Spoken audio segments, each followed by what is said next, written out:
Excellencies, ladies and gentlemen, it is indeed a privilege and honor for me to welcome you to South Africa for the second Brics Sherpa meeting under the auspices of South Africa's chairship.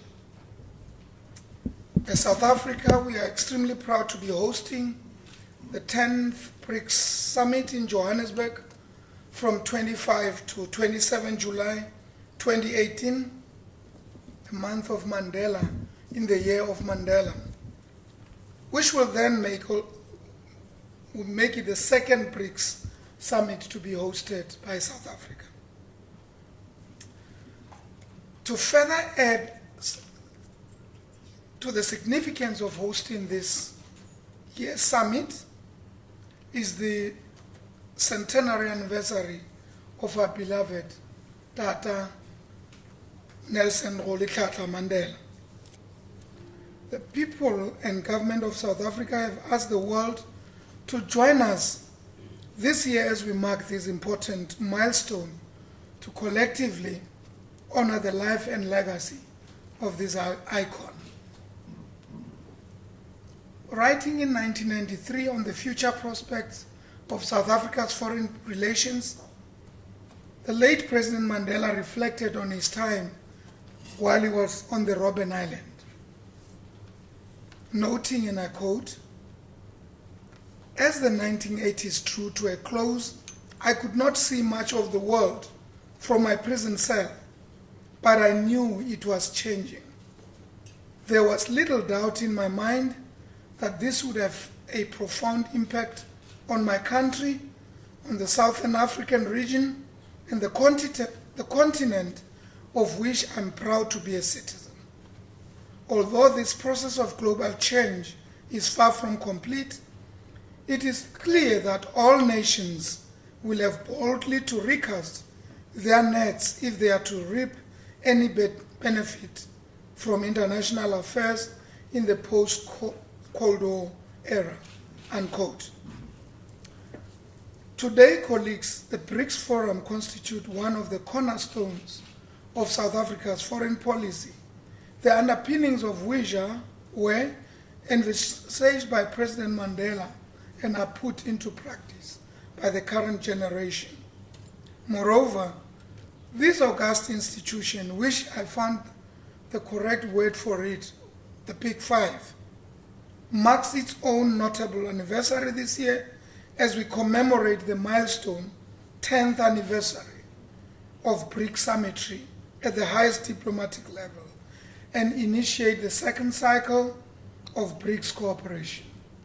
We are very proud to be part of this family of the Big Five. In the past decade, this forum has evolved and expanded its mandate beyond the initial economic focus that brought us together to include, among others, political, security, social, and other relevant matters. We have established our own viable, credible, and internationally comparable financial institutions, namely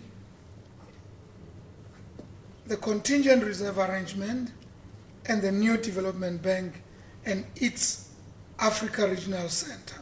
In fact, it was here in South Africa in 2013 that our leaders first deliberated and endorsed these key institutions. In line with our Brics partners, concerted efforts are made to pursue peace and sustainable development on our continent and indeed for the countries of the Global South. This is a fundamental part of our foreign policy, and this furthermore extends to Africa, which is a main pillar thereof. From Sanya to Xiamen, we have sought to carry Africa into our Brics engagements and have found a place and resonance for the African agenda within the Brics agenda. In 2013, we included the Brics Outreach Dialogue between Brics and African leaders. In this regard, South Africa has determined that an outreach will again be held with African leaders, not only to ensure continuity from 2013, but also to safeguard Brics support for African industrialization and infrastructure development. Ladies and gentlemen, in addition to our commitment to the African agenda, is our commitment to advancing the interests and practical developments of the Global South. This is, of course, a position that is passionately shared by all the Brics members. South Africa is also elected to build on the Brics plus out approach element that was first introduced by China in 2017. Excellencies, South Africa's intention from the onset has been to make meaningful, not just meaningful, but also qualitative contributions to the operations and institutions of Brics. This is reflected in the key proposals that we have put forward for our tenure as Brics Chair during this current year of 2018. We trust that we will receive the full support of our partners, firstly to strengthen these proposals, and secondly to bring this to fruition. Our sector experts will expand on these ideas in further technical detail and provide some of the modalities that are required.